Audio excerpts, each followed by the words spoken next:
ಉತ್ತರ ಕರ್ನಾಟಕ ಸ್ಟೈಲ್ ಜೋಳದ ಮುದ್ದೆ ಮತ್ತು mix veg sambar, healthy traditional meal. ಉತ್ತರ ಕರ್ನಾಟಕದ ಪ್ರಸಿದ್ಧ ಜೋಳದ ಮುದ್ದೆ. ನಮಸ್ಕಾರ, ನನ್ನ ಕುಕ್ಕಿಂಗ್ ಚಾನೆಲ್ಗೆ ಸ್ವಾಗತ. ಇಲ್ಲಿ ಸಾಂಬಾರ್ ಮಾಡೋಕ್ಕೆ 1 ಕಪ್ ಬೇಳೆ ತಗೊಳ್ಳೋಣ. ಅದನ್ನು 2 ಸತಿ ತೊಳೆದು ಮಿಕ್ಸ್ ತರಕಾರಿ ಮತ್ತು ಅಕ್ಕಿನೂ ಜೊತೆಗೆ ತೊಳೆದು ಒಂದೇ ಕುಕ್ಕರಲ್ಲಿ 2 ಬಟ್ಲು ಇಟ್ಟು 3 ವಿಶಿಲ್ ಹಾಕ್ಸೋಣ.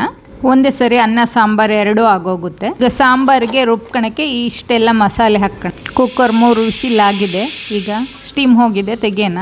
ಅನ್ನ ಬೇಳೆ ಒಂದೇ ಸತಿ ಬೆಂದಿದೆ. ಈಗ ಸಾರಿಗೆ ಒಗ್ಗರಣೆ ಹಾಕೋಣ. ಒಗ್ಗರಣೆಗೆ 1 ಸ್ಪೂನ್ ಎಣ್ಣೆ, ಕರಿಬೇವು, ಹಿಂಗು ಹಾಕಿ ಸಿಡಿಸಿ ಬೆಂದಿರೋ ಬೇಳೆ ಎಲ್ಲ ಹಾಕಿ ರುಬ್ಬಿದ ಮಸಾಲೆನೂ ಹಾಕಿ ಚೆನ್ನಾಗಿ ಮಿಕ್ಸ್ ಮಾಡಿ, ರುಚಿಗೆ ತಕ್ಕಷ್ಟು ಉಪ್ಪು, ಅರಿಶಿನ ಎಲ್ಲ ಹಾಕಿ ಚೆನ್ನಾಗಿ ಮಿಕ್ಸ್ ಮಾಡಿ, ಕೊತ್ತಂಬರಿ ಸೊಪ್ಪು ಹಾಕಿ ಚೆನ್ನಾಗಿ ಕುದಿಸಿದ್ರೆ 1-2 ನಿಮಿಷ ಕುದಿಸಿದ್ರೆ ರುಚಿಯಾದ ಸಾಂಬಾರ್ ರೆಡಿ. ನೋಡಿ, ನಾನು ಮಾಡಿದ್ದು ಇಷ್ಟ ಆದರೆ ನಿಮಗೆ ಸಬ್ಸ್ಕ್ರೈಬ್ ಮಾಡಿ, ಶೇರ್ ಮಾಡಿ, ಲೈಕ್ ಮಾಡಿ, ಕಾಮೆಂಟ್ ಮಾಡಿ. ರುಚಿಯಾದ ಸಾಂಬಾರ್ ರೆಡಿ ಆಯಿತು. ಈಗ ಮುದ್ದೆ ಮಾಡೋಣ.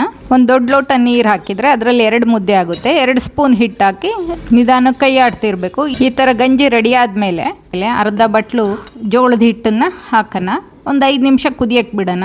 ಕುದ್ಮೇಲೆ ಈ ಥರ ಫಾಸ್ಟಾಗಿ ತಿರುಗಿಸಿದ್ರೆ ಜೋಳದ ಮುದ್ದೆ ಗಂಟಿಲ್ದಂಗೆ ರೆಡಿ ಆಗ್ತದೆ. ಸ್ಮೂತಾಗೂ ಇರುತ್ತೆ, ಚೆನ್ನಾಗೂ ಇರುತ್ತೆ. ನಿಮಗೆ ತುಂಬ ಗಟ್ಟಿ ಬೇಕು ಅಂದರೂ ಬೇಕಾದ್ರೆ ಗಟ್ಟಿ ಮಾಡಿ. ಉತ್ತರ ಕರ್ನಾಟಕದಲ್ಲಿ ಸ್ಮೂತಾಗೆ ಮಾಡೋದು ಮುದ್ದೆನ, ಹಾಗಾಗಿ ನಾನು ಸ್ಮೂತಾಗಿ ಮಾಡ್ತಾಯಿದ್ದೀನಿ. ಜಾಮೂನ್ ಬಟ್ಲಿಗೆ ನೀರು ಹಚ್ಚಿ ಅದಕ್ಕೆ 1 ಸ್ಪೂನು ಹಿಟ್ಟು ಹಾಕಿ, ಇದು ಈಸಿ ಮೆಥಡ್, ಅದಕ್ಕೆ ಈ ಥರ ಹೇಳಿದ್ದೀನಿ.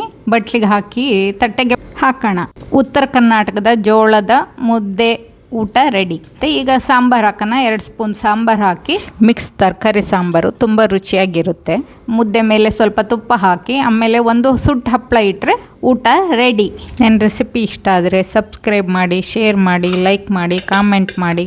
ನೋಡಿ, ಊಟ ಎಷ್ಟು ಚೆನ್ನಾಗಿ ಕಾಣ್ತಾ ಇದೆ. ಇದ್ರ ಜೊತೆಗೆ ಅನ್ನನೂ ಬಡಿಸಿದ್ರಾಯ್ತು. ಧನ್ಯವಾದಗಳು.